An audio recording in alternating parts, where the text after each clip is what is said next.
Hi everyone, आप सभी का स्वागत है हमारे इस यूट्यूब चैनल में। आज की इस वीडियो में हम जेक बोर्ड यानी कि झारखंड बोर्ड का जो मॉडल क्वेश्चन पेपर जारी किया गया है 2023-24 यानी कि न्यू मॉडल क्वेश्चन पेपर कुछ दिन पहले ही उसका हल बताने वाले हैं। जी हाँ, आज की इस वीडियो में हम क्लास 10th सामाजिक विज्ञान यानी कि सोशल साइंस का सब्जेक्टिव क्वेश्चन का हल बताने वाले हैं, क्योंकि ऑब्जेक्टिव क्वेश्चन का हल तो पहले ही दिया हुआ है क्वेश्चन आंसर, ठीक है ना। क्वेश्चन भी दिया है उसका और लास्ट में आंसर भी दिया है, तो उसको तो बताने की आवश्यकता नहीं है। सिर्फ और सिर्फ सब्जेक्टिव बताना बहुत ज़रूरी है, क्योंकि सब्जेक्टिव बहुत ज़्यादा इंपॉर्टेंट क्वेश्चन दिया हुआ है मॉडल क्वेश्चन पेपर में। तो चलिए यहाँ पर हम क्वेश्चन देखते हैं। देखिए ये सब, ये 1 नंबर से 30 नंबर तक ऑब्जेक्टिव क्वेश्चन आप लोगों को मिल जाएगा। देखिए ये सब सारा ऑब्जेक्टिव क्वेश्चन है, ठीक है। 30 नंबर तक आपको ऑब्जेक्टिव मिलेगा और यहाँ पे देखिए 31 नंबर से शुरू होता है सब्जेक्टिव क्वेश्चन का भंडार, ठीक है। यहीं से हम आपको बताएंगे। देखिए यहाँ दिया अति लघुत्तरीय प्रश्न यानी कि वेरी शॉर्ट आंसर क्वेश्चन, ठीक है। किन्हीं 6 प्रश्नों का उत्तर दें। देखिए 31, 32, 33 से लेकर के यहाँ पर 8 प्रश्न पूछा गया है, ठीक है ना, 38 तक। लेकिन आपको 6 ही प्रश्न का उत्तर देना है। आप किन्हीं भी 6 प्रश्नों का उत्तर दे सकते हैं। तो चलिए अब यहाँ पर हम पहला क्वेश्चन देखते हैं, यानी कि 31 नंबर का। आपको और एक चीज़ बता देते हैं कि यहाँ पर हम आपको 8 प्रश्नों का उत्तर बताएंगे। परीक्षा में आपको 6 प्रश्न का उत्तर देना है, ठीक है। चलिए, उदारवाद का क्या अर्थ है, ठीक है। इसमें उदारवाद का अर्थ पूछा है। चलिए तो इसका उत्तर देख लेते हैं। चलिए इसका आंसर यहाँ से है उदारवाद, ठीक है ना। उदारवाद वह विचारधारा है। देखिए सबसे पहला बात है कि उदारवाद कोई वस्तु नहीं है, कोई संस्था नहीं है, एक प्रकार का विचारधारा है, ठीक है ना, विचार है, जिसके अंतर्गत मनुष्य को विवेकशील प्राणी मानते हुए सामाजिक संस्थाओं को मनुष्य की सूझबूझ और सामूहिक प्रयास का परिणाम समझा जाता है। देखिए कहा गया है कि उदारवाद क्या है, एक प्रकार का विचारधारा मतलब कि सोच है। इस सोच के अनुसार क्या होता है, तो इस सोच के अनुसार मनुष्य को, ठीक है ना, यानी कि आदमी को बहुत अच्छा माना गया है, विवेकशील माना गया है, ठीक है ना। और ये कहा गया है कि हम लोग का जितना भी सामाजिक संस्था चलता है, जैसे कि बहुत सारे लोग एक ग्रुप बना के एक संस्था चलाते हैं और कई ग्रुप तो राज्य स्तर के होते हैं, कई केंद्र स्तर के होते हैं। तो कहा गया है कि ये जो ग्रुप होता है, ये जो संस्था होता है, ये जो समूह होता है, ये मनुष्य का सूझबूझ है, ठीक है ना, मनुष्य का एक तरह से चालाकी है कह सकते हैं, ठीक है, सोचने का क्षमता है, ठीक है। उसके बाद इतना ही लिखिएगा। अगर आप आंसर को और बलवान बनाना चाहते हैं तो नीचे का लाइन लिख दीजिएगा कि उदारवाद की उत्पत्ति को 17वीं शताब्दी के प्रारंभ से देखा जा सकता है, और इधर फिर जॉन लॉक को उदारवाद, ठीक है, उदारवाद का जनक माना जाता है, ठीक है। इतना सा आप लिख दीजिएगा। चलिए नेक्स्ट क्वेश्चन देखते हैं। चलिए 32 नंबर में क्या है, गिरमिटिया मजदूर कौन थे, ठीक है ना, गिरमिटिया मजदूर। चलिए आंसर देखते हैं। चलिए यहाँ पे देखिए गिरमिटिया मजदूर का, ठीक है। कह रहा है गिरमिट शब्द अंग्रेजी के एग्रीमेंट शब्द का अपभ्रंश बताया जाता है। देखिए जो गिरमिट शब्द है, ये गिरमिट शब्द एक तरह से अंग्रेजी का एग्रीमेंट शब्द से बना हुआ है, ठीक है ना। कह रहा है जिस कागज पर अंगूठे का निशान लगाकर हर साल हजारों मजदूर दक्षिण अफ्रीका या अन्य देशों को भेजे जाते थे।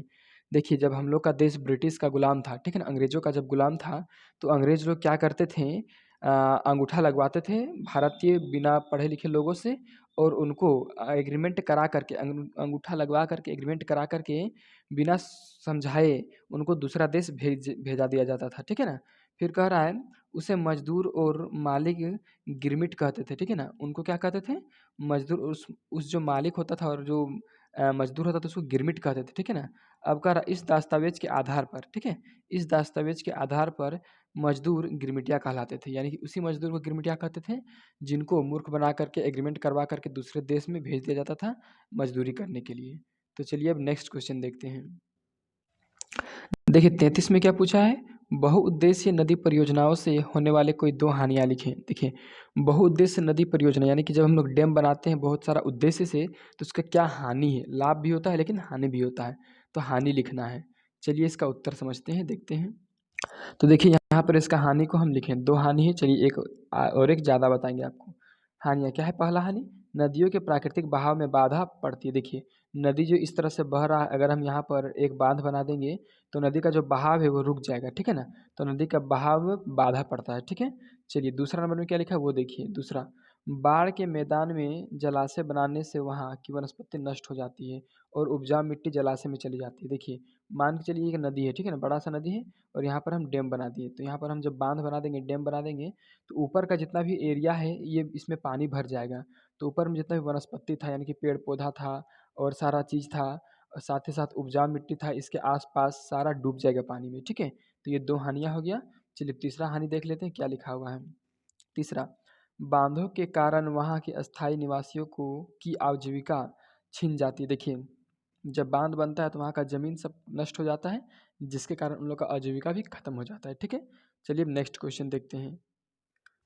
चलिए नेक्स्ट क्वेश्चन क्या है, 34 नंबर। ठीक है, खनिज क्या है, यानी कि मिनरल के बारे में बताना। मिनरल किसको बोलेंगे? ठीक है, तो पहले समझ लीजिए, ये है हम लोगों का भूमि। ठीक है, भूमि के भूपर्पट्टी में, इसी भूमि में, ठीक है ना, इसी भूमि के अंदर, इस भूमि के अंदर पाए जाने वाला प्रत्येक वह पदार्थ जिससे आर्थिक लाभ होता है उसको हम लोग खनिज बोलते हैं। ठीक है, चलिए इसका उत्तर को एक बार लिखते हैं। देखिए इसका उत्तर, खनिज ऐसे भौतिक पदार्थ है जो खान से खोद कर निकाले जाते हैं। खान मतलब भूमि ही होता है, ठीक है ना। खनिज ऐसा एक प्रकार का पदार्थ है जिसको हम लोग खान से खोद करके निकालते हैं। ठीक है, कुछ उपयोगी खनिज पदार्थों के नाम है, ठीक है, जैसे लोहा, अब्रक, कोयला, बॉक्साइट, नमक, जस्ता, चूना पत्थर आदि, ये सब क्या है, खनिज। ठीक है, चलिए हम नेक्स्ट क्वेश्चन देखते हैं। तो चलिए नेक्स्ट क्वेश्चन क्या है यहाँ पे, सांप्रदायिकता क्या है। ठीक है, सांप्रदायिकता मतलब कि कम्युनलिज्म। ठीक है, इसके बारे में बताना है। तो चलिए इसका उत्तर देखते हैं। देखिए इसका आंसर, ठीक है, ऐसा माना जाता है कि सामान्यतः, ठीक है, इसको आपको नहीं लिखना है आंसर में, ये फालतू है मान के चलिए। यहाँ से देखिए, सांप्रदायिकता एक ऐसी धारणा है जिसके अनुसार समान धर्म वाले लोगों के बीच समान सामाजिक, राजनीतिक, सांस्कृतिक एवं आर्थिक हित और और असीमताएँ हो। दूसरे शब्दों में, सांप्रदायिकता एक ऐसी मान्यता है जिसके अनुसार धर्म समाज का आधार तथा समाज के विभाजन की आधारभूत इकाई तैयार करता है। देखिए, सांप्रदायिकता का मतलब है समाज को अलग करना, ठीक है ना? किसके अनुसार? तो धर्म के अनुसार। यहाँ पर साफ-साफ दिया हुआ है, ठीक है ना? धर्म के अनुसार समाज को अलग-अलग करना सांप्रदायिकता कहलाता है, ठीक है?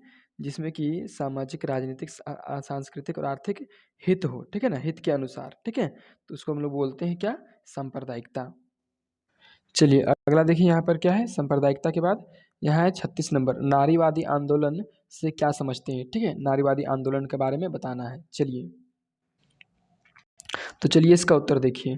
भारत में नारीवाद भारतीय महिलाओं के लिए समान राजनीतिक, आर्थिक और सामाजिक अधिकारों को परिभाषित करने, स्थापित करने और समान अवसर प्रदान करने का और उनका बचाव करने के उद्देश्य से आंदोलन का एक समूह है। देखिए, सीधा-सी बात है, नारीवाद, नारी मतलब मतलब कि महिला, और वाद, ठीक है, मतलब उनका बात, नारीवाद मतलब महिला का बात, ठीक है ना?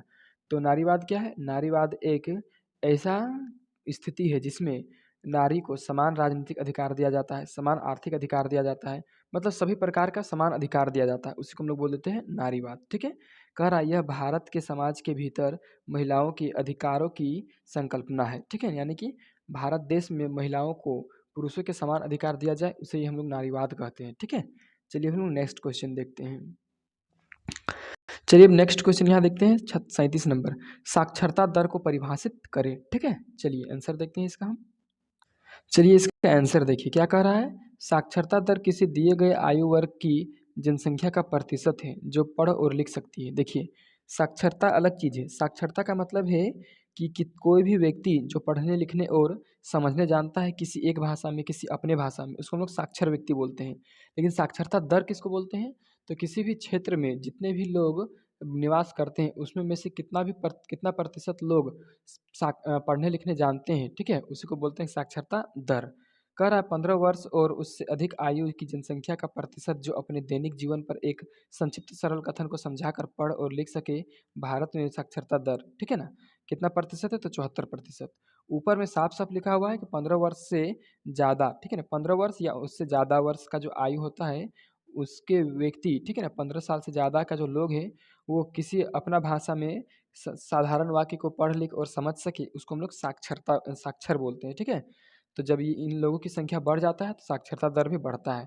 भारत का साक्षरता दर 74% है और भारत के केरल राज्य की साक्षरता दर सबसे अधिक है, ठीक है ना? और सबसे कम बिहार की है। तो चलिए अब नेक्स्ट क्वेश्चन देखते हैं।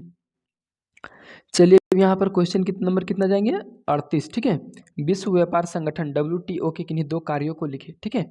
विश्व व्यापार संगठन यानी कि डब्ल्यूटीओ का 2 काम बताना है, ठीक है? चलिए इसका आंसर देखते हैं। चलिए देखिए क्या लिखा है, विश्व व्यापार संगठन के मुख्य कार्य, ठीक है? तो यहाँ से देखिए पहला नंबर, अंतर्राष्ट्रीय व्यापार को बढ़ावा देना। देखिए, अंतर्राष्ट्रीय व्यापार मतलब देश-विदेश से होने वाला व्यापार को बढ़ावा देना। फिर क्या है, अंतर्राष्ट्रीय व्यापार हेतु नियमों को निर्धारित कर उसे लागू करना, ठीक है? 2 नियम हो गया। चलिए और एक कार्य देखिए यहाँ पर लिखा हुआ है एक लाइन नीचे, ठीक है? क्या है? अंतर्राष्ट्रीय व्यापार के विस्तार हेतु सदस्य देशों को एक मंच प्रदान करना। ठीक है, ये हो गया इनका कार्य। इस प्रकार से हम यहाँ पर क्वेश्चन नंबर 38 तक पूरा कंप्लीट कर लिए हैं और इस वीडियो में हम मात्र 38 तक ही देखेंगे क्योंकि वीडियो बहुत लंबा हो जाएगा और आप लोग को छोटे छोटे वीडियो के माध्यम से हम सारा क्वेश्चन आंसर बताएंगे। ठीक है, तो वीडियो अच्छा लगा है तो वीडियो को जल्दी से लाइक और चैनल को जल्दी से सब्सक्राइब कीजिए। इसी प्रकार का हर नोटिफिकेशन पाने के लिए बेल आइकन भी प्रेस कीजिए। और हाँ, बोर्ड एग्जाम 2024 के लिए बहुत सारा इंपॉर्टेंट क्वेश्चन इसी यूट्यूब चैनल में अपलोड हो रहा है, तो फटाफट से उन वीडियो को भी आप देखते जाइए। चलिए इस वीडियो से हम यहाँ पर विदा लेते हैं।